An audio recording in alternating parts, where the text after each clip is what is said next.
नमस्कार, आज के ऑनलाइन सेशन में आपका स्वागत है। और आज एक एमसीक्यू का पेपर सॉल्यूशन देखेंगे और टॉपिक आपका रहेगा कौन सा, यूएनओ।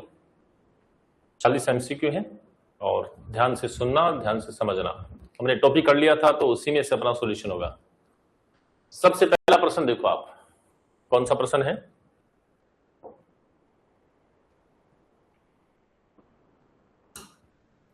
संयुक्त राष्ट्र शब्द का प्रयोग पहली बार आधिकारिक तौर पर 1 जनवरी 1942 को किसने किया? ठीक है, यानी संयुक्त राष्ट्र शब्द जो है, यूएनओ शब्द है, उसका आधिकारिक रूप से पहला प्रयोग किसने किया था? Good morning Deepa. ठीक है, आप सारे इंतजार में थे क्या? Radhika good morning. देखो इसमें किसने किया? क्या विंस्टन चर्चिल ने किया? आपको पता है चर्चिल ब्रिटेन के प्रधानमंत्री थे। रूजवेल्ट अमेरिका के राष्ट्रपति थे। स्टालिन जो है वो यूएसएसआर के राष्ट्रपति थे। और वुड्रो विल्सन तो वो व्यक्ति हैं जिन्होंने 1920 में लीग ऑफ नेशन की स्थापना में महत्वपूर्ण भूमिका निभाई।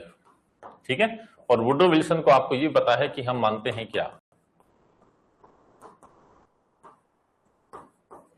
क्या मानते हैं? इनको लोक प्रशासन का जन्मदाता Vimala, Nishad good morning, Diwakar good morning. अच्छे से नहीं दिख रहा, जूम करेंगे और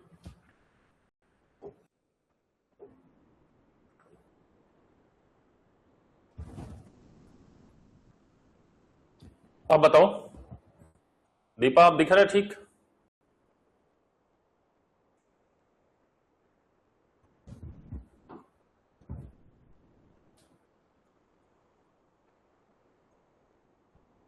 ठीक है, तो देखो इस शब्द का प्रयोग जो है वो संयुक्त राष्ट्र घोषणा पत्र से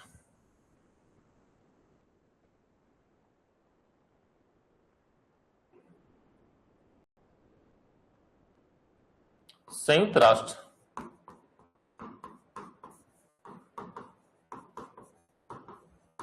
घोषणा पत्र में सबसे पहली बार किसने किया था? अमेरिकी राष्ट्रपति फ्रैंकलिन डी रूजवेल्ट ने। ठीक है, तो इसका राइट आंसर अब क्या हो जाएगा? फ्रैंकलिन डी रूजवेल्ट ने इस शब्द का पहली बार प्रयोग किया था। चलो नेक्स्ट देखो आपका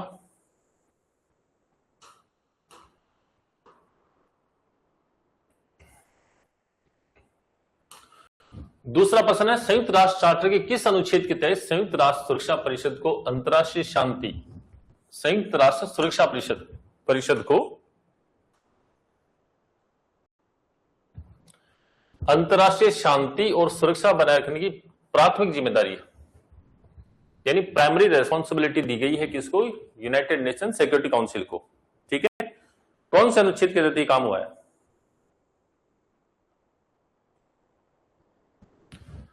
तो देखो चार्टर में, क्योंकि आपको मैंने बताया था 111 धाराएं थी और उसकी धारा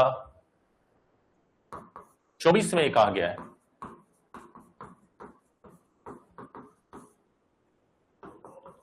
कि सदस्य राष्ट्र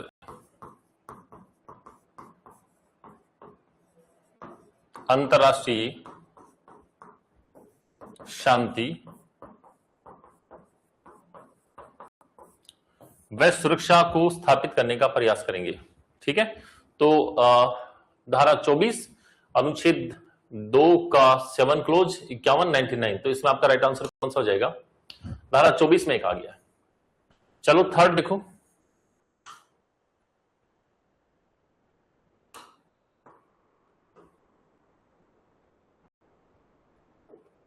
तीसरा प्रश्न पढ़ो, तीसरे प्रश्न को और उत्तर भेज सकते हो।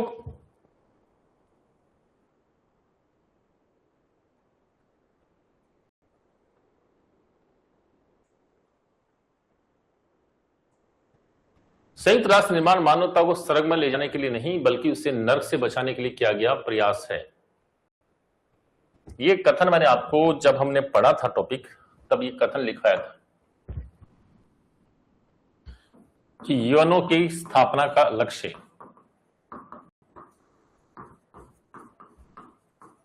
स्वर्ग प्राप्ति नहीं है,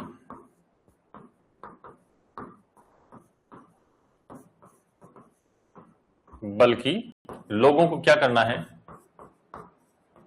लोगों को नरक से बचाना है। और ये मैंने कहा था कि यूएनओ की एक महासचिव थी जिनकी हवाई दुर्घटना में मौत हुई थी, नाम क्या था, डॉग हमरशेल्ड। ये हमने पढ़ा था कि उस समय जब टॉपिक क्या था मैंने लिखा था आपको, ठीक है। तो कोफी अन्नान, ट्रिगवेली ये तो बाद में है ना, बान की मून, ये तो सब सारे के सारे, ट्रिगवेली तो पहले थे, बान की मून और कोफी अन्नान बाद में है। इसमें आपका राइट आंसर कौन सा आएगा? और ये वो है इकलौते जिनकी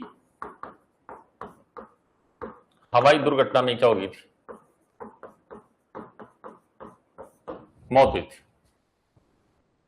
ठीक है।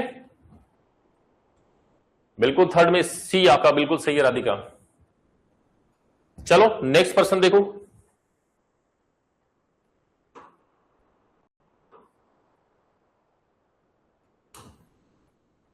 बताओ जरा, संयुक्त राष्ट्र का कौन सा अध्याय विवादों के शांतिपूर्ण निपटारे से संबंधित, विवादों के शांतिपूर्ण निपटारे से संबंधित। अभी हमने सुरक्षा परिषद वाला धारा 24 के बारे में बात की कि वो सुरक्षा परिषद को प्राथमिक जिम्मेदारी देती है कि शांतिपूर्ण निपटारा होना चाहिए। अब यहां पूछ रहा आपसे अध्याय कौन सा है, चौथे में बताओ।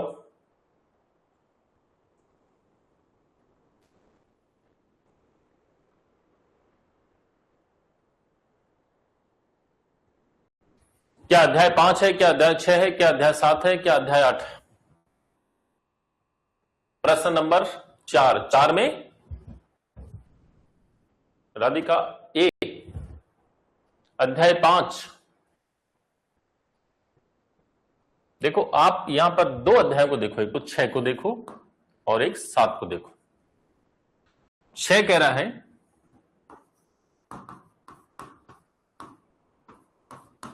अंतरराष्ट्रीय विवादों को मध्यस्थता या सुलह के माध्यम से, और ये दोनों ही प्रयास जो है वो कौन से प्रयास हैं, शांतिपूर्ण प्रयास है, ठीक है। और 7 कह रहा है अगर बातचीत से नहीं माने, सुलह से नहीं माने, तो शांति स्थापित करने के लिए क्या कर सकते हैं,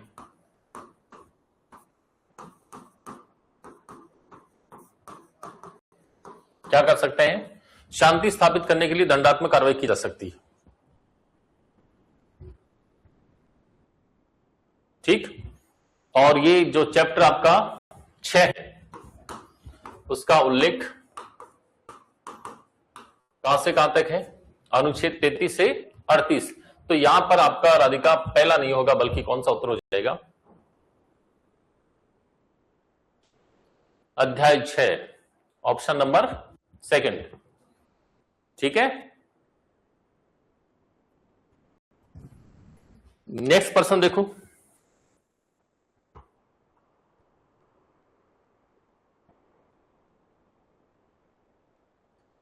संयुक्त राष्ट्र महासागर शक्तियों के संबंध में निम्न कथनों पर विचार कीजिए। आपको यूनाइटेड नेशन जनरल असेंबली की पावर के बारे में चर्चा करनी है। किसके बारे में चर्चा करनी है, शक्तियों के बारे में चर्चा करनी है। 3 ऑप्शन आपके पास यहां पर।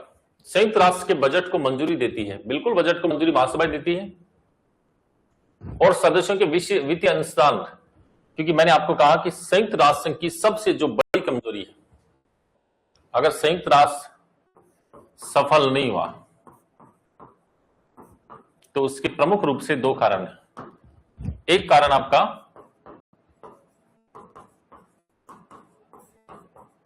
कि संयुक्त राष्ट्र के पास अपने आर्थिक संसाधन नहीं, क्योंकि वो देश तो है नहीं, वो तो एक एजेंसी है, इसलिए वो अपने खर्चे के लिए डिपेंड करता है किस पर, सदस्य राष्ट्रों पर।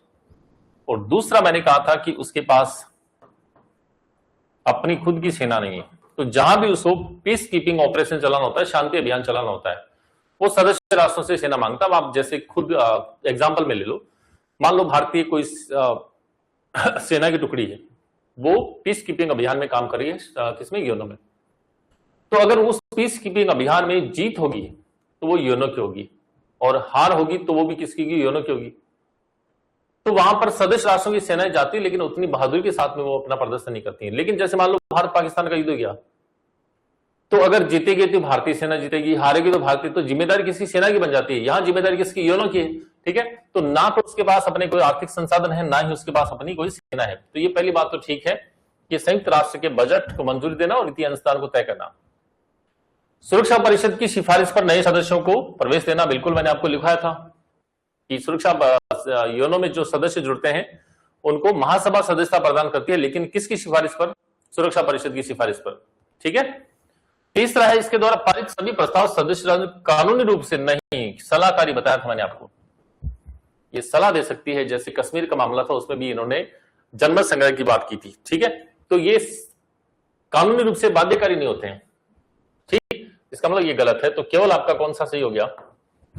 पहला और दूसरा देख लो, 1 2 3 सभी, केवल 2 3, केवल 1 और 2, ये आपका राइट आंसर कौन सा हो गया? केवल 1 और 2 जो है वो सही है, बाकी ऑप्शन सही नहीं। नेक्स्ट देखो, क्वेश्चन नंबर 6।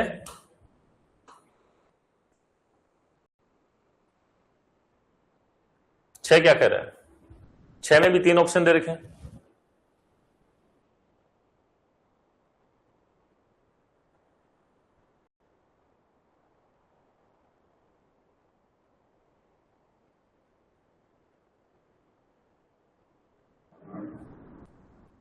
क्या कर रहा है?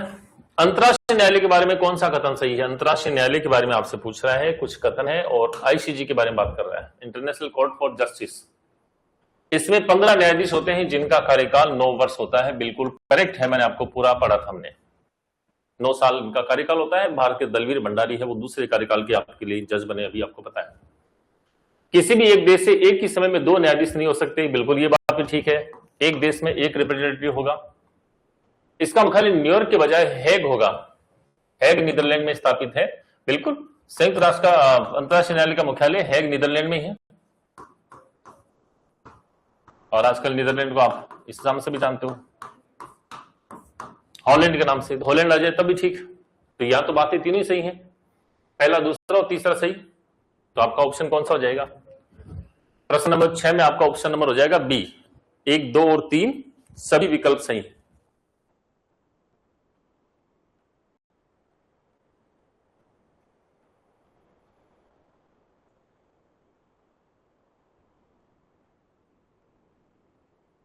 ठीक है, नेक्स्ट पर्सन देखो। नेक्स्ट पर्सन आपका क्वेश्चन नंबर 7।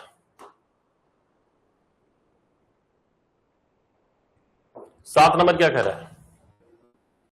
कथन आर्थिक और सामाजिक परिषद, इकोनॉमिक एंड सोशल काउंसिल में 54 सदस्य होते हैं, जिन्हें महासभा द्वारा 3 साल के लिए के कार्यकाल के लिए चुना जाता है, और उसके 1/3 सदस्य हर साल सेवानिवृत्त होते हैं। ये मैंने आपको बताया था। बताओ क्या ये कथन सही है? ये क्या लिखा है ऑप्शन में? पूर्ण सत्य है, पूर्ण सत्य है, केवल सदस्य के मामले में सत्य है, कार्यकाल 5 वर्ष होता है। क्यों असत्य है? क्योंकि सुरक्षा परिषद द्वारा चुने जाते हैं। बताओ कथन क्या है? आर्थिक और सामाजिक परिषद में कुल 54 सदस्य होते हैं। बिल्कुल ठीक बात है, ये बात बिल्कुल ठीक है, क्योंकि जब आर्थिक और सामाजिक परिषद बनी थी तो गठन के समय कितने सदस्य थे? 18 सदस्य थे। फिर 1965 में सदस्यों की संख्या बढ़ के कितनी होगी थी? 27 होगी थी। और 1973 में हमने सदस्य बढ़ाकर कितनी कर दी थी? 54 कर दी थी। तो पहली बात तो ठीक है, 54 सदस्य होते हैं, और इन 54 सदस्यों का कार्यकाल 3 वर्ष होता है, और हर 1 साल बाद में 1/3, बिल्कुल ये बात ठीक है, 1/3 सदस्य। तो ये कथन तो पूर्णतः सत्य है, असत्य का प्रश्न नहीं इसमें, पूरी तरह से क्या है? सत्य। ठीक, 7 में मिल गया राइट आंसर। चलो 8 नंबर देखो, न्यास परिषद के बारे में पूछ रहा है। न्यास परिषद ने 1994 में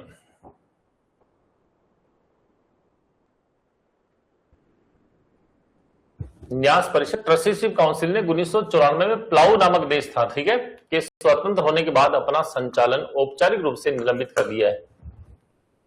मैंने पूछा था आपसे एक प्रश्न, कि संयुक्त राष्ट्र संघ का ऐसा अंग जिसके पास आज यूएनओ का ऐसा अंग जिसके पास आज पर्याप्त कार्य नहीं है, काम नहीं बचा है, और वो कौन सा है? ट्रस्टीशिप काउंसिल ऐसा अंग है जिसके पास आज कोई काम नहीं है। ठीक है,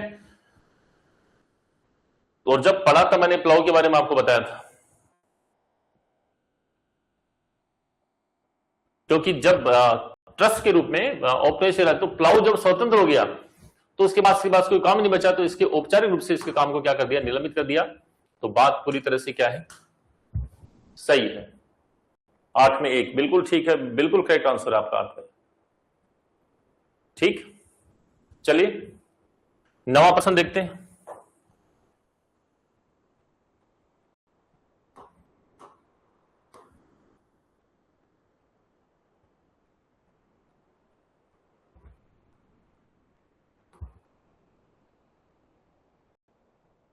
क्वेश्चन नंबर 9,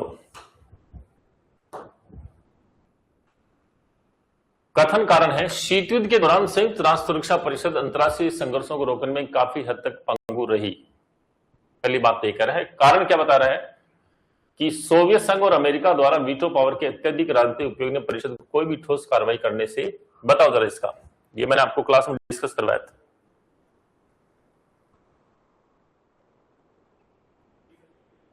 कि 5 स्थायी सदस्यों के पास में वीटो पावर था, और शीत युद्ध कार्यकाल बता रहा है। शीत युद्ध का काल कब तक था? द्वितीय विश्व युद्ध की समाप्ति के बाद के लेकर पहला शीत युद्ध का काल 17 था, फिर 1979 में आपकी अफगानिस्तान में सोवियत सेना हस्तक्षेप करती है, वहां से लेकर सोवियत संघ के पतन तक ये दूसरा शीत युद्ध था। तो ये कह रहा है कि सुरक्षा परिषद ने कोई विशेष काम नहीं किया, और उसकी वजह ये बता रहा है क्योंकि अमेरिका और सोवियत संघ के मध्य शीत युद्ध चल रहा था, और वो बार बार वीटो का प्रयोग करके एक दूसरे के प्रस्तावों को अवरुद्ध कर रहे थे। ठीक है, 9 में राधिका कौन सा बता रहे हो? डी।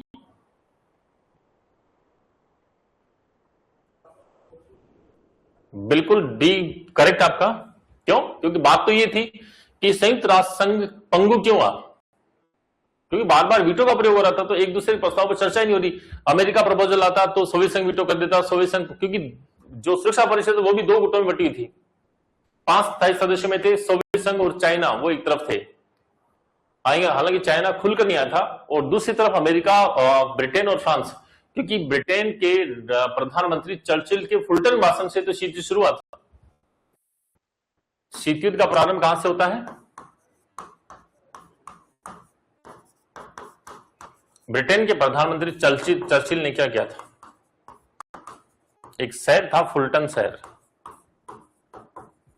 फुलटन शहर में एक भाषण दिया था, और उस भाषण में उन्होंने डायरेक्ट बात नहीं, उन्होंने ये कहा कि साम्यवाद के प्रसार को रोकने के लिए पूंजीवादी ताकतों को एक साथ आना चाहिए। क्या करना चाहिए? फुलटन शहर में भाषण में क्या था? साम्यवाद के प्रसार को रोकने के लिए, के प्रसार को रोकने हेतु पूंजीवादी ताकतों को एक साथ आना चाहिए। अब इसको सोवियत संघ ने अपने पर ले लिया, क्योंकि साम्यवादी विचारधारा वाले देश कौन से थे उस समय? तो सोवियत संघ था, चाइना तो बाद में 1949 में हुआ। और पूंजीवादी कौन थे? ब्रिटेन था, अमेरिका था, फ्रांस, सब पूंजीवादी। तो कहा कि पूंजीवादी देशों को संगठित हो जाना चाहिए। तो यहीं से क्या है, आपको ये प्रश्न एग्जाम में पूछा है कि शीत युद्ध का प्रारंभ कब से माना जाता है? तो चर्चिल के फुलटन शहर में दिए गए भाषण से शीत युद्ध की क्या हो जाती है? शुरुआत। और शीत युद्ध से ही वीटो पावर का इस्तेमाल करके अमेरिका और सोवियत संघ दोनों ने एक तरह से पंगु बना दिया था, किसको? संयुक्त राष्ट्र संघ को। तो बिल्कुल ठीक, राइट आंसर है आपका।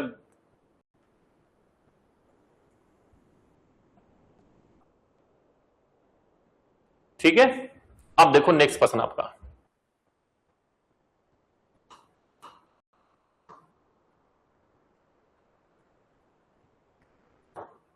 प्रश्न नंबर 10।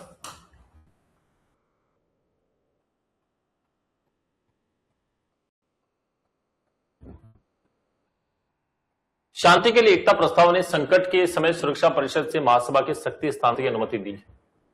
ये मैंने आपको पढ़ाया था कि सुरक्षा परिषद से महासभा में शक्ति हस्तांतरण की जो अनुमति है वो शांति के लिए एकता प्रस्ताव। तो ये बात तो ठीक है, कथन ठीक है। कारण कहता गया यह प्रस्ताव 1950 में स्वेज संकट के दौरान फ्रांस और ब्रिटेन के वीटो को दरकिनार करने के लिए पारित किया गया। बताओ इसका आंसर बताओ, क्योंकि ये क्लास में डिस्कस किया हुआ मेरा ये भी। 10 नंबर में आंसर बोलो।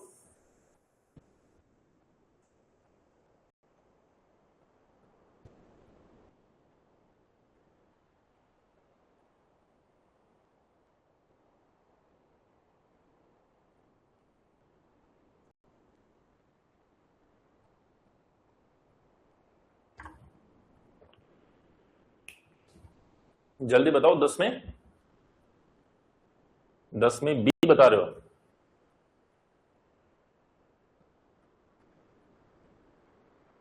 देखो देखते हैं, ऊपर वाली बात तो सही है। अब आपको पता है कि ये क्या कर रहा है, ये प्रस्ताव 1950 में स्वेज संकट।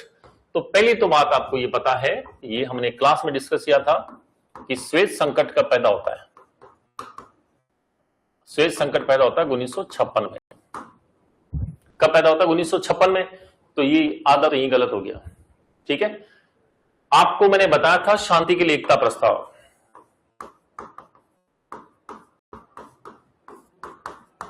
एकता प्रस्ताव 1950 में।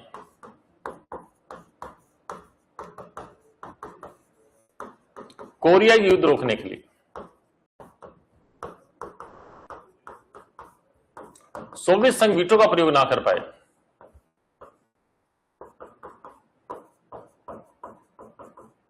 क्योंकि सुरक्षा परिषद में प्रस्ताव आएगा तो वीटो, इसलिए सुरक्षा परिषद से महासभा को शक्ति ट्रांसफर कर देगी। महासभा में फिर वीटो होता नहीं, वीटो पावर तो सुरक्षा परिषद में। तो ये गलत है दूसरा कि स्वेज संकट नहीं बल्कि कौन सा था, कोरियाई संकट। ठीक, तो आपका बिल्कुल आपने उत्तर दिया वो सही है कि ए सही है लेकिन आर गलत। बिल्कुल ठीक है दीपा। हाँ राधिका, बिल्कुल 1950 में कोरिया युद्ध हुआ था। 10 में बी बिल्कुल ठीक आंसर आपका। इसका मतलब टॉपिक आपको पूरा समझ आया हुआ है। चलिए नेक्स्ट देखो।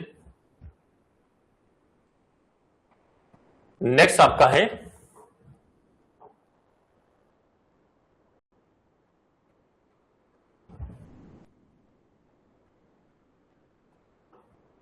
एक तरफ कुछ एजेंसीज हैं और दूसरी तरफ उनके मुख्यालय के बारे में बात कर रहा है।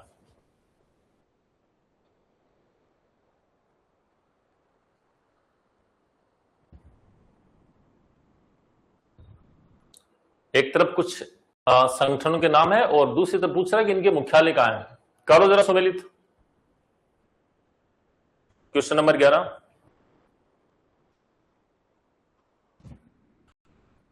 तो फूड एंड एग्रीकल्चर ऑर्गेनाइजेशन, खाद्य और कृषि संगठन, इसका मुख्यालय आपको पता है कि इसका मुख्यालय कहां पर है? रोम में। विश्व व्यापार संगठन का मुख्यालय कहां है? तो विश्व व्यापार संगठन का मुख्यालय जिनेवा में है। ठीक है, फिर आपका यूनेस्को, यूनेस्को का तो पता होगा आपको क्या है?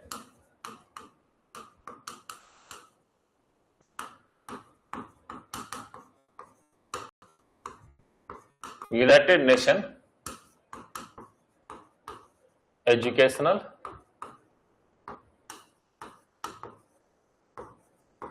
Scientific cultural organisation. ठीक है, और यूनेस्को का मुख्यालय जो है वो आपका पेरिस में है। कहां पर है? पेरिस। तो फिर अंतरराष्ट्रीय परमाणु ऊर्जा एजेंसी, ये तो आपको मैंने बताया था 1967 में बनी थी, वियना में इसका मुख्यालय,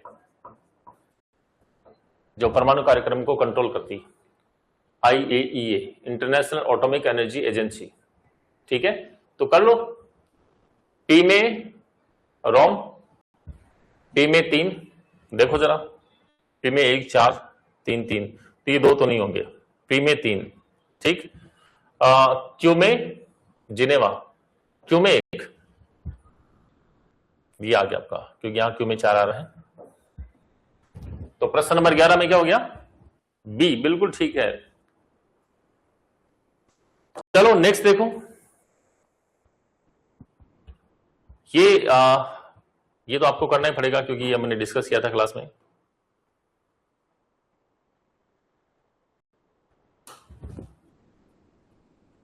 एक तरफ महासचिव है, दूसरी तरफ पूछ रहा है कि उनका संबंध कहां से है, कौन कौन से देशों से है। ट्रिगवेली जो पहले महासचिव थे, डोग हैमरसेल्ड जो दूसरे महासचिव थे, कोफी अन्नान ये 2000 के आसपास, बान की मून। बताओ, सुमेलित करो जरा। Question number 12।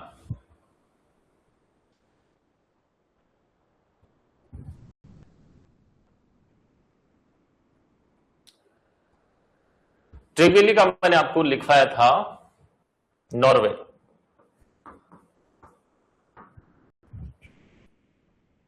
ठीक है,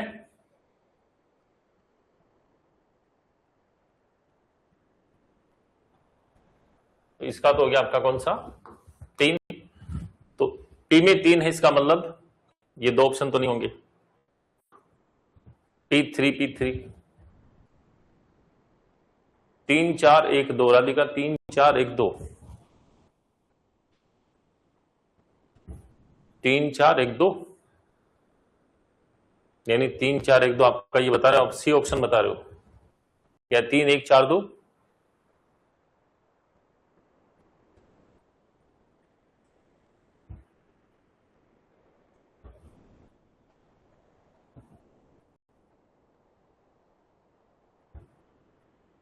आपको पता बान की मून दक्षिण कोरिया के थे, डोग हैमरसेल्ड स्वीडन के थे, और कोफी अन्नान घाना के थे। तो कर लो, ट्रिगवेली 3 नॉर्वे के, फिर आपका क्यू में हो जाएगा 4, बिल्कुल ठीक है। फिर कोफी अन्नान घाना के 1 2 3 4 1 2 3 4 1 2, ये रहा आपका सी ऑप्शन। ठीक है, इसका राइट आंसर क्या हो जाएगा? सी हो जाएगा, बिल्कुल ठीक है। अगला देखो,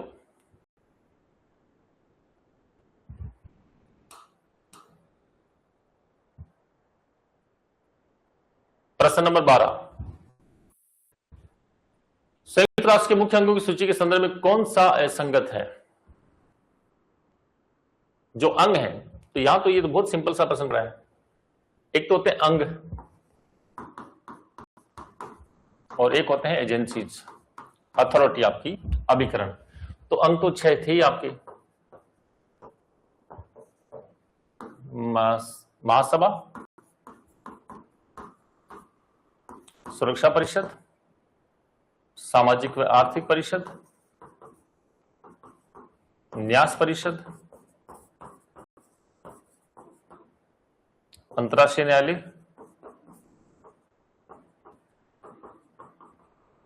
और सचिवालय। तो ये पूछ रहा कौन से अंग? तो अंतर्राष्ट्रीय न्यायालय बिल्कुल अंग है, सचिवालय अंग है, विश्व व्यापार संगठन ये अंग नहीं है, अभिकरण है, ये एजेंसी है जो विश्व स्वास्थ्य के लिए। तो आपसे पूछा असंगत पूछ रहा है, तो आपका हो गया यहां पर 13 में सी, बिल्कुल ठीक है। WHO है उसकी एजेंसी है, उसका अभिकरण है, उसका एक ऑर्गन नहीं है, आपका पार्ट नहीं कर सकते। ठीक है, चलो नेक्स्ट देखो। ये लास्ट में पढ़ा था हमने, अगर याद हो तो।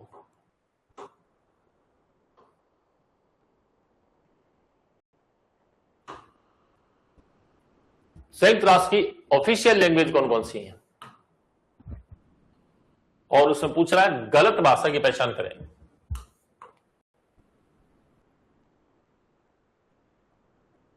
गलत भाषा की 14 में कौन सा होगा? डी।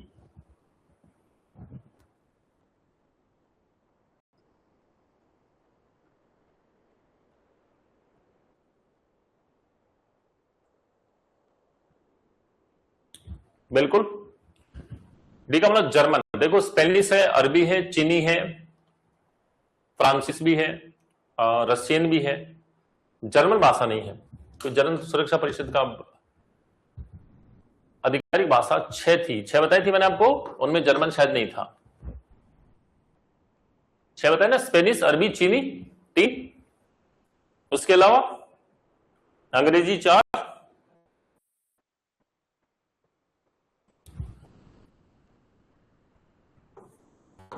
अंग्रेजी, फ्रांसीसी, स्पेनिश, रशियन, अरबी और चीनी। इसका मतलब जर्मनी नहीं। तो आपका राइट आंसर हो गया इसमें कौन सा, जर्मनी ऑफिशियल लैंग्वेज नहीं है। मात्र कितनी है, 6 है। ये देखो पहले प्रश्न आया हुआ है तो इसको ध्यान से याद रखना है। नेक्स्ट देखो क्वेश्चन नंबर 15।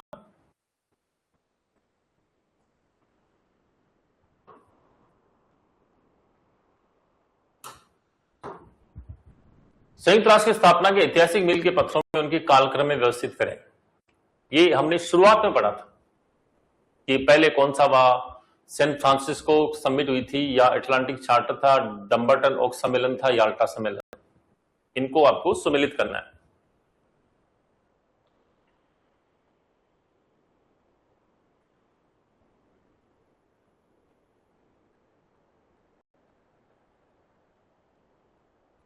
तो अटलांटिक चार्टर आपको पता है। सबसे पहले सैन फ्रांसिस्को सम्मेलन। तो सैन फ्रांसिस्को सम्मेलन कब हुआ था, ये तो हुआ था अप्रैल से जून 1945।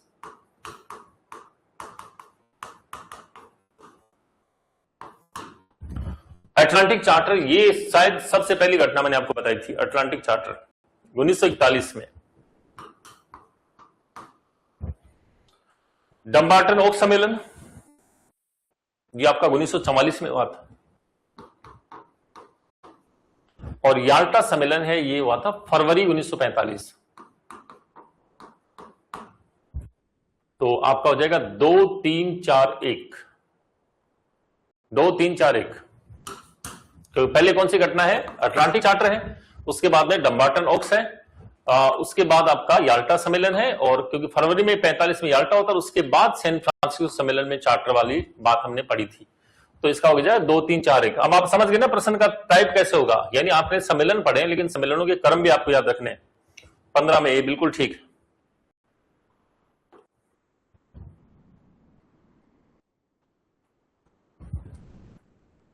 क्या बात है, आज सारे पढ़ कर आए क्या, इतने कोई प्रश्न का उत्तर गलत नहीं आ रहा, सारे सारे के सारे पढ़ के आए।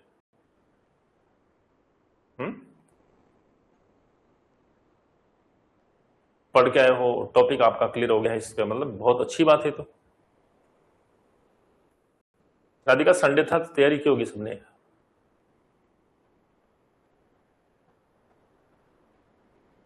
चलो नेक्स्ट प्रश्न देखो आप, क्वेश्चन नंबर 16।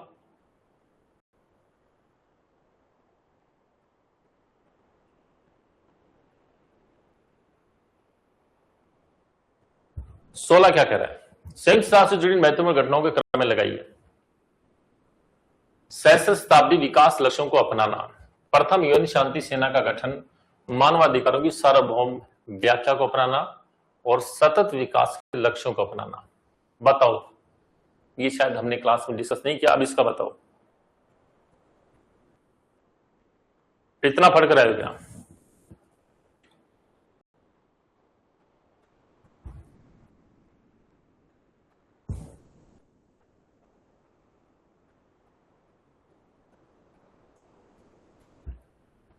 तो देखो मानवाधिकार घोषणा पत्र यूडीएचआर है, ये हमने कब अपनाया था, एक एक घटना को देख लो। सबसे पहली घटना कौन सी है, सहस्त्र शताब्दी विकास लक्ष्यों को अपनाना, विकास लक्ष्यों को अपनाना।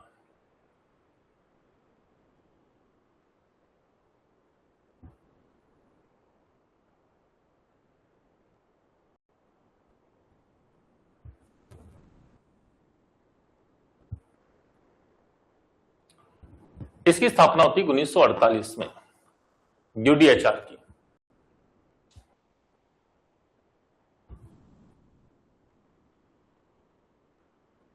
यूएनईएफ ये आपको पता है कि श्वेत संकट के समय 1956 में, ठीक है। एसडीजीएस,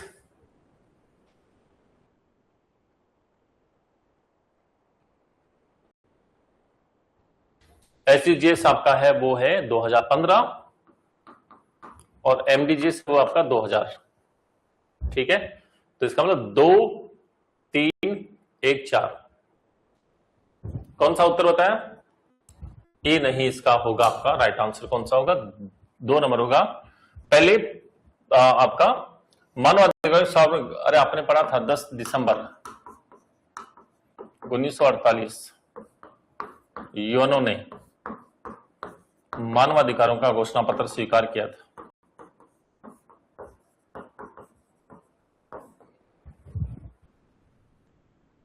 मानवाधिकारों का घोषणा पत्र स्वीकार किया था, बिल्कुल ठीक है। तो इसका मतलब पहला तो आपका 3 आएगा, तो 3 तो ये आ गया। फिर 1956 में, बिल्कुल ठीक है, 2 आ गया। फिर आपका 1 नंबर 2000, हाँ बिल्कुल ठीक है आपका ये राइट। 3 2 1 4 बिल्कुल ठीक है। विमला, निषाद, ए राधिका, ए दीपा, बिल्कुल सारे करेक्टर हैं। 17 नंबर देखो,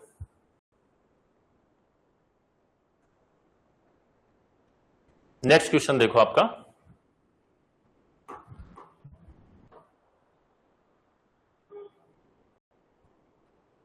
सत्रह क्या कह रहे हैं? संयुक्त राष्ट्र चार्टर के अध्याय और उनके विषयों के संबंध में कौन सा युग्म गलत सम्मिलित है? गलत पूछ रहा आपसे। अध्याय 6 विवादों का शांतिपूर्ण निपटारा। मैंने अभी थोड़ी देर पहले अपनी शुरुआत में बात की थी कि ये कह रहा है कि शांतिपूर्ण तरीके से मध्यस्थता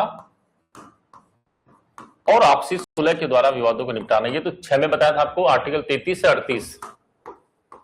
38 और फिर कहा था कि अगर वो शांतिपूर्ण तरीके से मामले को नहीं होता फिर उनके खिलाफ दंडात्मक कार्रवाई, खतरे और आक्रामकर्ताओं के द्वारा संबंध में कार्रवाई। तो ये भी दोनों ठीक है। असंगत पूछ रहा है। अध्याय 10 अंतरराष्ट्रीय न्यायालय, बताओ जरा। 17 में सी, अध्याय 10 अंतरराष्ट्रीय न्यायालय।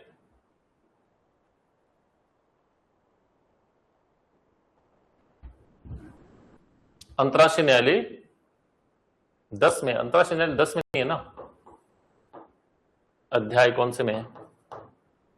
अंतरराष्ट्रीय न्यायालय का उल्लेख अध्याय कौन से में था? अध्याय 14 में। तो ये असंगत हो गया आपका। और अध्याय 8 में क्षेत्रीय व्यवस्था, रीजनल अरेंजमेंट, बिल्कुल ठीक है। तो यहां राइट आंसर आपका कौन सा हो जाएगा? सी, 17 में सी, बिल्कुल ठीक है। नेक्स्ट देखो 18 नंबर। 18 क्या कर रहा है?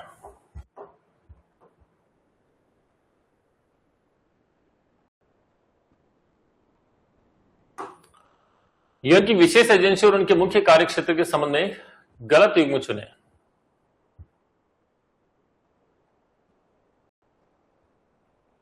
भाई कौन कौन से क्या करते हैं? तो आईएलओ, इंटरनेशनल लेबर ऑर्गेनाइजेशन,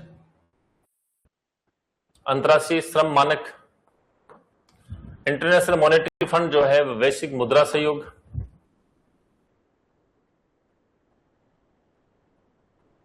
और वैश्विक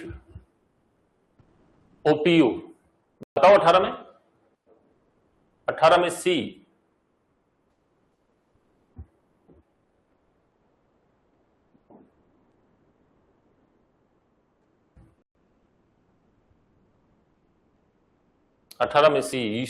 यूपीयू,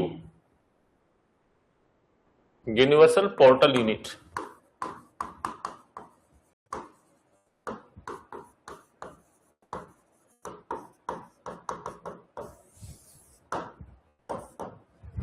ठीक है। तो आपका असंगत कौन सा हो गया? ये असंगत हो गया। चलो नेक्स्ट देखो 19।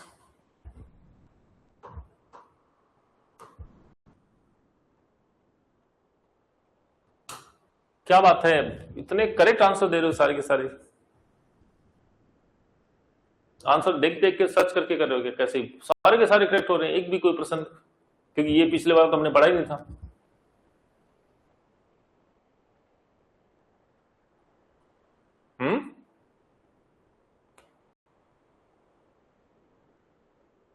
19 नंबर देखो,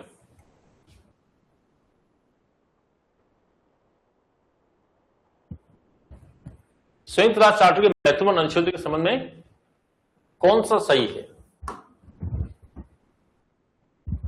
अनुच्छेद 2 घरेलू क्षेत्राधिकार में हस्तक्षेप, अनुच्छेद 51 आत्मरक्षा और अंतर्निहित अधिकार, अनुच्छेद 99 सुरक्षा, वीटो पावर, वीटो तो यहां कहां रहेगा, वीटो तो नीचे, महासचिव की शक्तियां। सही पूछ रहा है, देखो सही तो अपने संविधान की तरह से याद कर लेना, भारत का संविधान है वो भी अंतर्राष्ट्रीय शांति, तो आत्मरक्षा का अंतर्निहित अधिकार 19 में कौन सा हो जाएगा? 19 में आपका बी ऑप्शन हो जाएगा।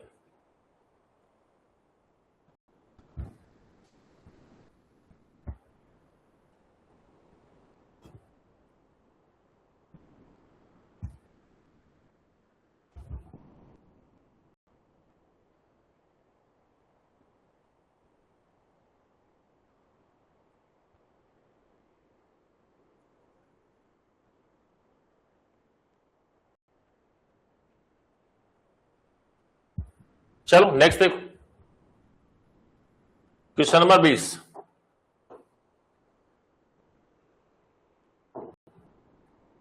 संयुक्त राष्ट्र के सुधार रिपोर्ट उनके प्रस्तुत करने वाले महासचिव के सामने सही युग्म कौन सा है?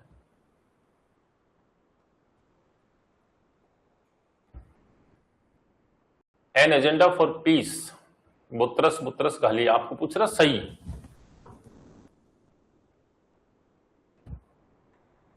सही क्रम पूछ रहा है। तो आपको पता, ये हमने पढ़ा था कि बुतरस बुतरस घाली ने 1992 में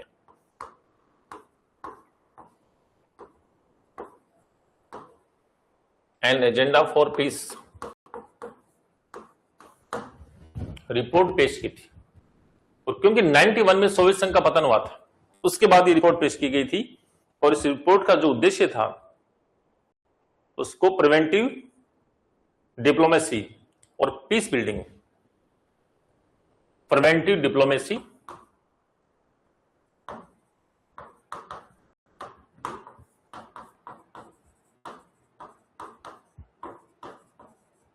एंड पीस बिल्डिंग।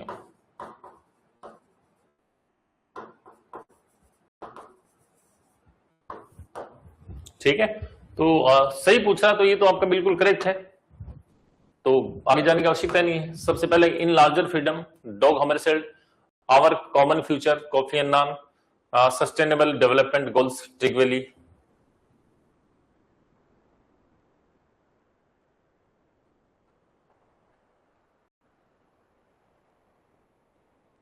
ठीक है, 21 नंबर देखो,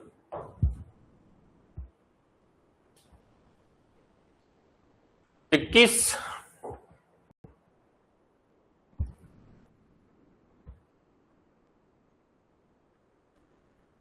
क्या पूछ रहे हैं?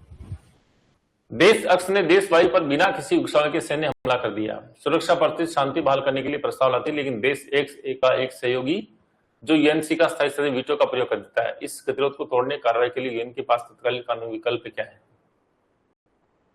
तो ये तो मैंने बताया थोड़ी देर पहले कि वीटो से बचने के लिए महासभा को शक्तियां स्थानांतरित करना, महासभा को शक्ति देना, ठीक है, और महासभा को शक्ति देने के लिए व्यवस्था क्या कहते हैं? शांति के लिए एकता प्रस्ताव, बताया था कोरिया वाले मामले में। तो महासभा शांति के लिए एकता प्रस्ताव के तहत आपातकालीन विशेष कार्रवाई की सिफारिश कर सकती है, बिल्कुल ठीक है, आपका सी ऑप्शन हो गया है, तो बड़ा मामला। नेक्स्ट देखो 22,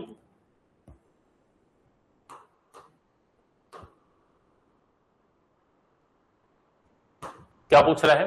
अंतर्राष्ट्रीय न्यायालय दो देशों के बीच सीमा विवाद पर एक बाध्यकारी फैसला सुनाता है, हारने वाला देश फैसले को मानने से साफ इंकार कर देता है।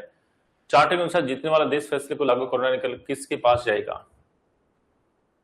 ये दो देशों के बीच सीमा विवाद है, दोनों अंतर्राष्ट्रीय न्यायालय में जाते हैं, अंतर्राष्ट्रीय न्यायालय फैसला सुनाता है बाध्यकारी, और हारने वाला देश फैसले को मानने से इंकार कर देता है कि मैं नहीं मानूंगा, तो वो इसकी अपील कहां करेगा, ये आपसे प्रश्न पूछ रहा है।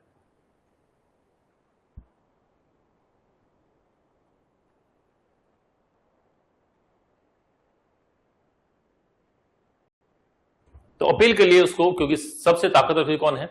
सुरक्षा परिषद, तो संयुक्त राष्ट्र सुरक्षा परिषद में जाएगा अनुच्छेद 94 के तहत अपील। ठीक है, तो 22 में आपका राइट आंसर होगा बी। चलिए नेक्स्ट देखो, ये थोड़ा करंट का आ गया।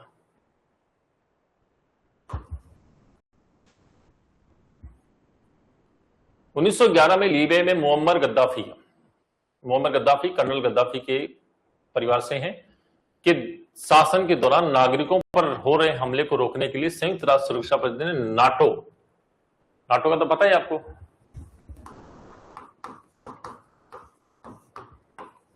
नॉर्थ अटलांटिक ट्रीटी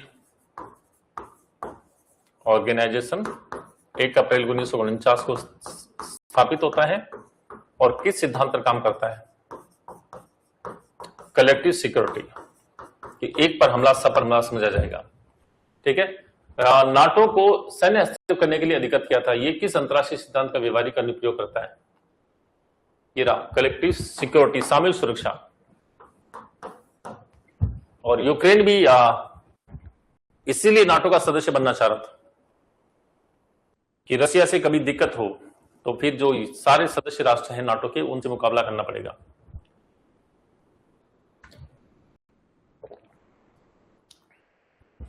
ठीक है, तो 23 में कौन सा हो गया?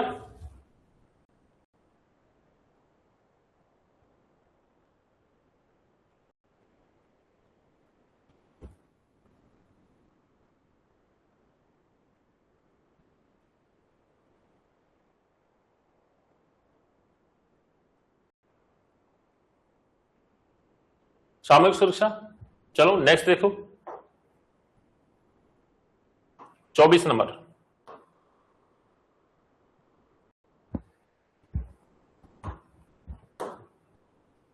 यूएनओ चार्टर के अनुच्छेद 71 के तहत आर्थिक और सामाजिक परिषद को परामर्शदात्री दर्जा प्रदान करने का अधिकार है। यह दर्जा मुख्य रूप से किसे दिया गया है? कि सामाजिक और आर्थिक परिषद परामर्शदात्री दर्जा। 24 बताओ।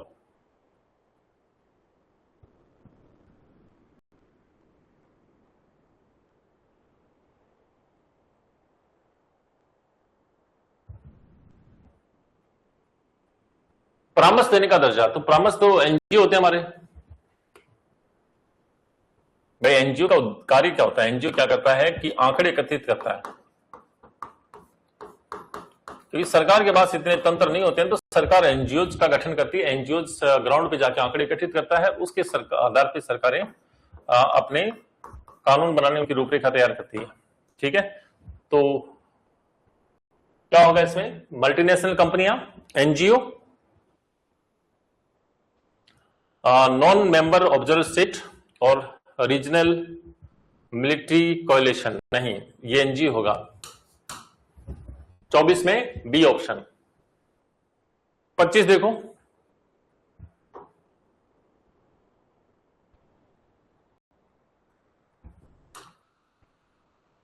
काल्पनिक प्रश्न है कि मान लीजिए एक नया स्वतंत्र देश संयुक्त राष्ट्र का सदस्य बनना चाहता है, तो चार्ट के अनुच्छेद 4 के अनुसार इसके प्रवेश की सटीक प्रक्रिया क्या होगी? तो नए सदस्य, आपको पता है कि सदस्य कौन प्रदान करता है? महासभा। ठीक है, लेकिन सुरक्षा परिषद की सिफारिश पर। ये रहा सुरक्षा परिषद की सिफारिश, जिसमें P5 वीटो लागू होता है। उसके बाद महासभा का 2/3 बहुमत। ये सदस्यता, ये तो हमने पढ़ा हुआ था, सीधा लाइन टू लाइन था। ठीक है, 26 देखो,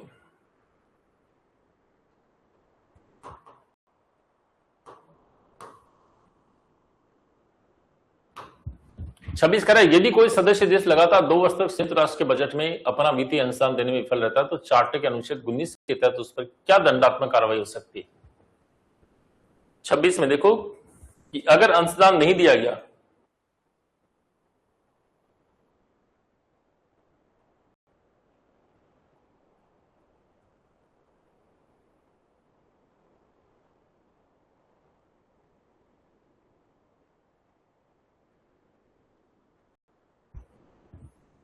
तो आपको पता है कि सबसे अधिक अंशदान देने वाला देश कौन है?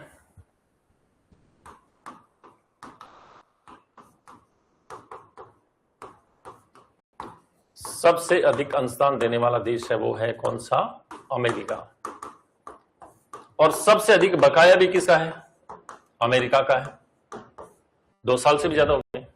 ठीक है,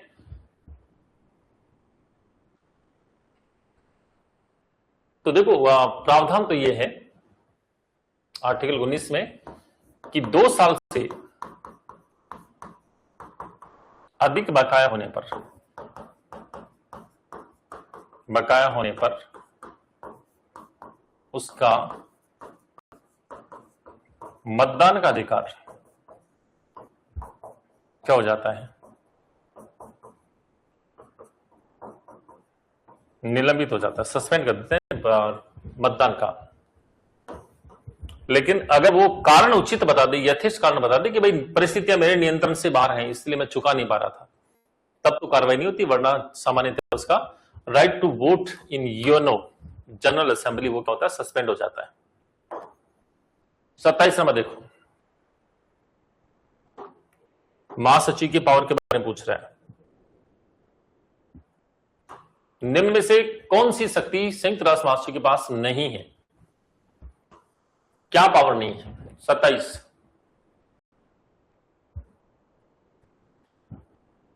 कौन सी शक्ति महासचिव के पास नहीं है?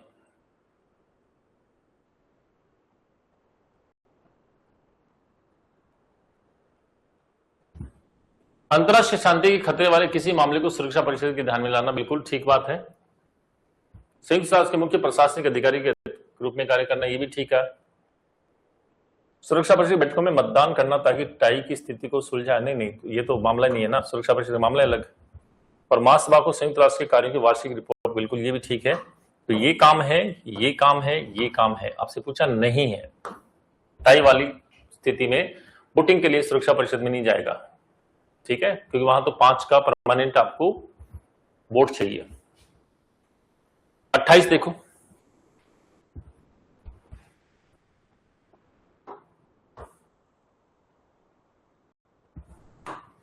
कह रहा है संयुक्त राष्ट्र शांति स्थापना के 3 मूलभूत सिद्धांत में निम्न से क्या शामिल नहीं है? फिर वही बात, पहले आपको मैंने कहा ना, प्रश्न देखते ही है, नहीं, गलत, सही, क्या पूछ रहा है उसको आप अंडरलाइन कर लो। तो यहां पूछ रहा है नहीं है। पक्षों की सहमति, बिल्कुल पक्षों की सहमति होना चाहिए। कॉन्सेप्ट होता है पार्टीज कंसर्न करना चाहिए। इंपार्शियलिटी, निष्पक्षता, आत्मरक्षा, जनादेश की रक्षा के अलावा बल का प्रयोग न करना। पूर्वव्यापी सैन्य हमले है, सैन्य हमले तो करेगा नहीं ना, पहले तो बातचीत के द्वारा हल करेगा, ठीक है। प्रीएम्पेटिव मिलिट्री स्ट्राइक्स नहीं होंगी, सैन्य हमले नहीं होंगे, पहले बातचीत होगी, बातचीत नहीं होगी तो फिर मैंने आपको कहा कि अध्याय 7 में दंडात्मक कार्रवाई है, पहले तो मध्यस्थता और सुलह के द्वारा ही मामले निपटाए जाएंगे, ठीक है। 29 नंबर देखो,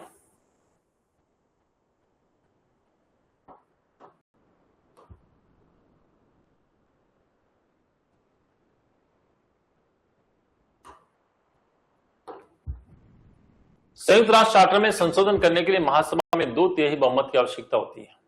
कथन है, दूसरा कथन है, संशोधन को लागू करने के लिए सुरक्षा परिषद के सभी 5 स्थायी सदस्यों सहित संयुक्त राष्ट्र के 2/3 सदस्यों द्वारा इसकी पुष्टि की जानी चाहिए। प्रश्न नंबर आपका 29।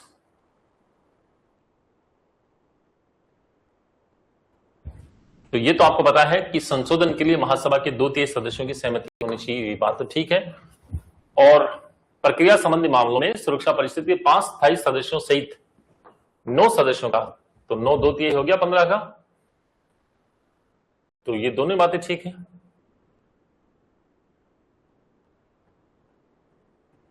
दोनों कथन सत्य हैं भाई। 5 मैंने कहा ना, वीटो वाला क्या था, प्रक्रिया संबंधी मामलों में 5 स्थायी सदस्यों का, 5 स्थायी सदस्यों के वोट के साथ में 2/3 का मतलब 15 का 2/3,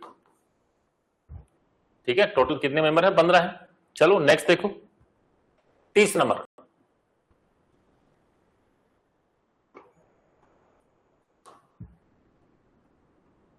क्या कह रहा है? कथन, यहां भी 2 कथन है। सुरक्षा परिषद के 10 अस्थायी सदस्य महासभा द्वारा 2 वर्ष के लिए कार्यकाल के लिए चुने जाते हैं।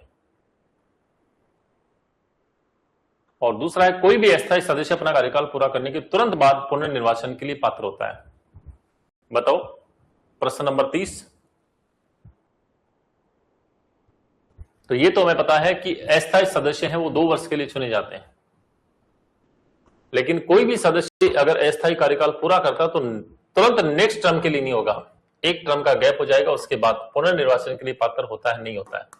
इसका मतलब एक सही है, 2 गलत है, एक सत्य है, 2 क्या है आपका असत्य है। ठीक है, नेक्स्ट देखो क्वेश्चन नंबर 31।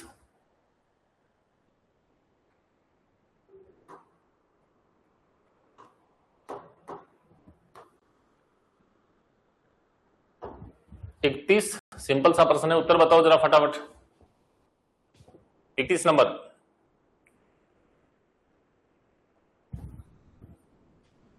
संयुक्त राष्ट्र के इतिहास में पहली बार सशस्त्र शांति सेना armed peace keeping force, United nation arms peace keeping force का गठन किस अंतरराष्ट्रीय संकट। तो ये तो मैंने बताया था कि कोरिया संकट में तो सबसे पहली बार हमने क्या किया था, शांति की लिखता प्रस्ताव।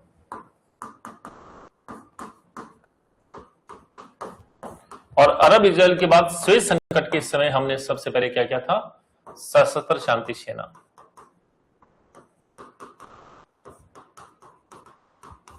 ठीक है, तो इसका राइट आंसर क्या हो जाएगा, स्वेज संकट। स्वेज संकट के समय पहली बार क्या किया था, 31 में बी बिल्कुल ठीक है।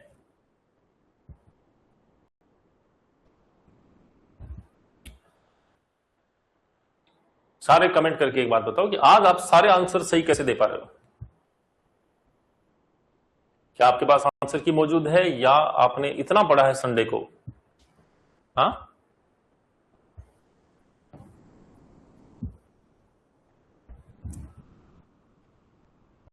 क्या आपने जो सब्जेक्ट का मैटर होता है उसमें कोई कमी होती है? कमेंट करके बताएं।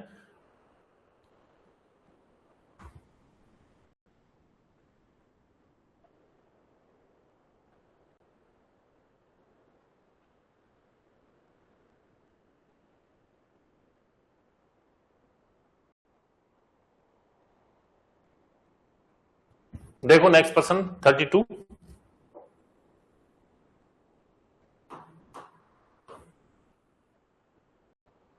क्या कह रहा है, संयुक्त राष्ट्र सुरक्षा परिषद में स्थायी सदस्यता और वीटो पावर की मांग करने वाले देशों के समूह G4 का सबसे सटीक उदाहरण कौन सा है? G4 मैंने आपसे बात की थी उस समय कि सुरक्षा परिषद का पुनर्गठन किया जाना चाहिए और डिमांड क्या है कि 5 के बजाय कम से कम 10 स्थायी सदस्य होने चाहिए। ठीक है, और उनको वीटो पावर मिले। तो ये कह रहा है क्योंकि एक समूह बना हुआ है ग्रुप 4 जिन्होंने ये मांग की है, तो ग्रुप 4 में कौन कौन शामिल है? Bharat, Brazil, Germany, Japan. ये ठीक, सबसे पहला ये पढ़ा। G4 में कौन कौन शामिल है? भारत, ब्राजील, जर्मनी और जापान।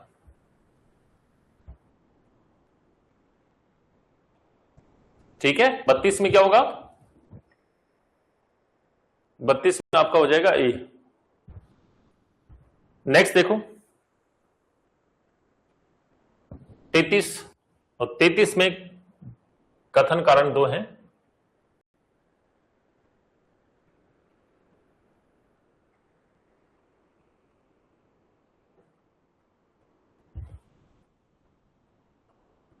कारण बताया 1950 के दशक में रवांडा और सेब्रेनिका में संयुक्त राष्ट्र जनसंहार को रोकने में विफल रहा। प्रभाव 2005 के विश्व शिखर सम्मेलन में संयुक्त राष्ट्र ने अंतर्राष्ट्रीय कानून के एक नए मापदंड के रूप में रक्षा करने का उत्तरदायित्व को सर्वसम्मति से पारित कर दिया। बिल्कुल ठीक है, क्योंकि ये नरसंहारों को रोकने में सफल नहीं हुआ था, तो फिर रक्षा करने का उत्तरदायित्व है उसको सर्वसम्मति। तो कारण और प्रभाव दोनों ही सत्य हैं और तार्किक रूप से एक दूसरे के साथ में जुड़े हैं। 33 में आपका राइट आंसर हो जाएगा कौन सा? सी। 34 देखो, फिर कारण प्रभाव वाला प्रश्न है।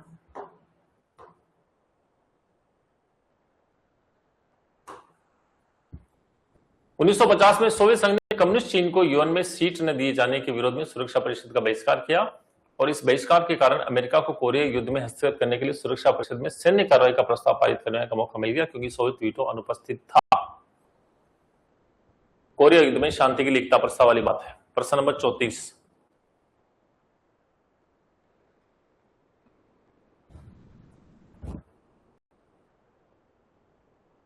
ठीक है, तो ये बातें भी बिल्कुल ठीक है, क्योंकि वीटो अब्सेंट हो गया, क्योंकि शांति के लिए एकता प्रस्ताव तो कारण और प्रभाव दोनों सत्य हैं और तार्किक रूप से एक दूसरे से जुड़े हैं।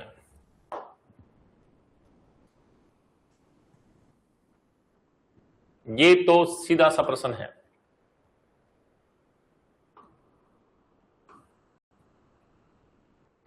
क्या पूछ रहा है? वर्तमान में संयुक्त राष्ट्र के सदस्यों की कुल संख्या कितनी है? तो आपको पता वर्तमान में 193 है। ये रहे 2, फिलिस्तीन तो है ही नहीं। और 2011 में स्वामिन हॉलैंड नवीनतम सदस्य देश कौन सा था? बताओ फटाफट इसका आंसर। बहुत सिंपल सा प्रश्न है।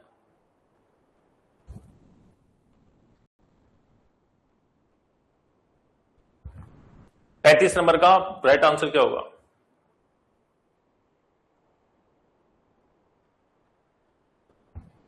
भाई 2011 में जो अंतिम नया सदस्य वो तो दक्षिण सूडान ही था और वर्तमान में संख्या 193 है।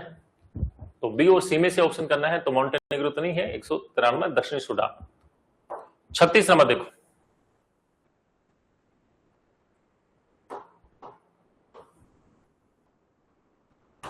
संयुक्त राष्ट्र का कौन सा अध्याय चैप्टर है अंतरराष्ट्रीय आर्थिक और सामाजिक से संबंधित है, जो इकोसोक का आधार है, सामाजिक और आर्थिक परिषद का आधार है? ये थोड़ी देर पहले भी हमने पढ़ा था। अध्याय 9 चैप्टर 9 सामाजिक और आर्थिक परिषद की बात करता है। 37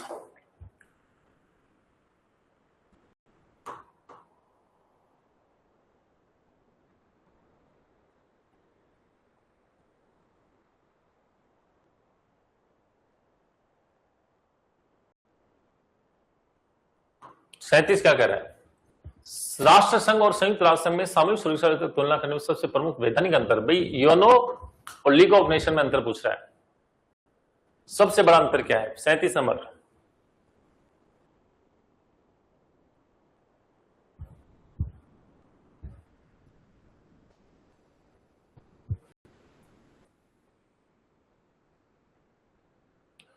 राष्ट्र संघ के सभी फैसले बहुमत से होते थे, जबकि यूएन में सर्वसम्मति आवश्यक है।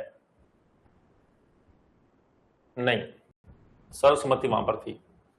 राष्ट्र के पास बल प्रयोग का कोई बाध्यकारी तंत्र नहीं था, जबकि यूएन के पास अध्याय 7 के तहत सदस्य सेना का उपयोग करके, ये ठीक है, ये बात ठीक है कि राष्ट्र संघ कोई भी फोर्स यूज नहीं कर सकता, लेकिन संयुक्त राष्ट्र संघ जो है उसके पास अध्याय 7 में मैंने लिखा कि अध्याय 6 में तो था कि मध्यस्थता और सुलह के द्वारा, बातचीत के द्वारा समाधान निपटाए, नहीं निपटाए तो फिर सेनाओं का उपयोग करके बाध्यकारी सैन्य कार्रवाई करने का अधिकार। ठीक है, मानवाधिकार तो दोनों में जोर था, सैन्य सुरक्षा पर केंद्रित नहीं है, मानवाधिकार ही है। ठीक है, 37 के बाद देखो 38।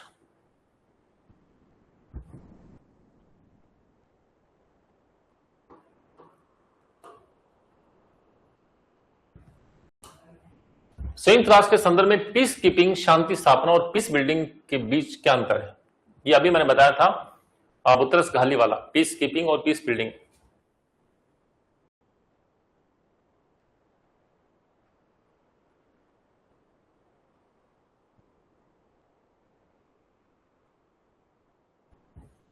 तो पीस कीपिंग का मतलब जारी रखना, यानी जो शांति स्थापित है,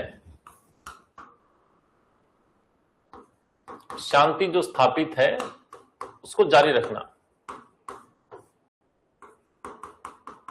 और पीस बिल्डिंग हो जाएगा कि भाई अब शांति स्थापित हो तो संस्थाओं का निर्माण करना। पीस कीपिंग युद्ध गुटों को अलग रखना, युद्ध विराम बनाए रखना, जबकि पीस बिल्डिंग संघर्ष के बाद संस्थाओं का पुनर्निर्माण। बिल्कुल ठीक है, युद्ध गुटों को अलग रखना, कि ये लगातार आगे जारी रहेगी, गुट अलग रहेंगे और युद्ध विराम बनाए रखना, ये तो कीपिंग हो गया। और पीस बिल्डिंग है कि संघर्ष के बाद संस्थाओं का पुनर्निर्माण करके आगे की शांति को सुनिश्चित करना। तो 38 में आपका कौन सा हो जाएगा? A option. 39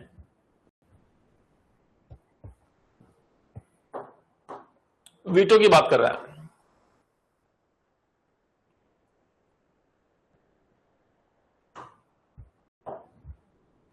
वीटो की बात कर रहा है, क्या कर रहे हैं? संयुक्त राष्ट्र सुरक्षा परिषद में प्रक्रियात्मक प्रोसीजर मैटर जो है, प्रक्रियात्मक मामलों के संबंध में चार्टर के अनुच्छेद 27 में क्या कहा गया है?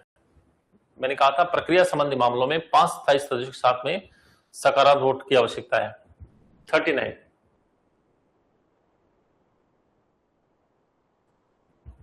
तो प्रक्रियात्मक में मैंने कहा था 9 सदस्यों का सकारात्मक, और कौन सा मामला प्रक्रियात्मक है या नहीं, तो ये तो हो गया आपका वीटो।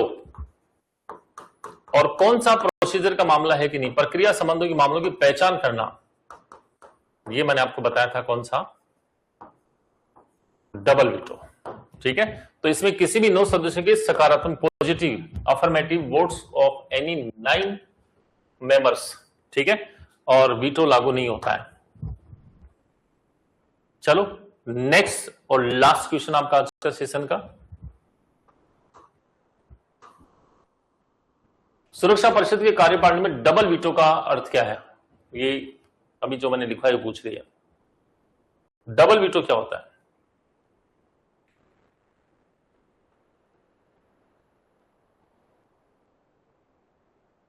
तो मैंने कहा ना, कोई विषय प्रक्रिया संबंधी है या नहीं। जब 2 स्थायी सदस्य एक साथ किसी प्रस्ताव वीटो करते हैं, नहीं। जब कोई 5 सदस्य पहले तय करते हैं कि कोई मुद्दा प्रक्रियात्मक नहीं बल्कि मूलभूत है, ये आ गया ना आपका, प्रक्रियात्मक नहीं यानी कौन सा विषय प्रक्रिया संबंधी है नहीं, फिर मूलभूत प्रस्ताव को हारने के लिए दूसरा वीटो करते हैं, ये आपका राइट आंसर हो गया। तो ये 40% जो आपके थे किसके टॉपिक के, कौन से टॉपिक के? संयुक्त राष्ट्र संघ। उम्मीद करता हूं कि ये टॉपिक तो पूरा क्लियर हो गया आपका। ठीक है,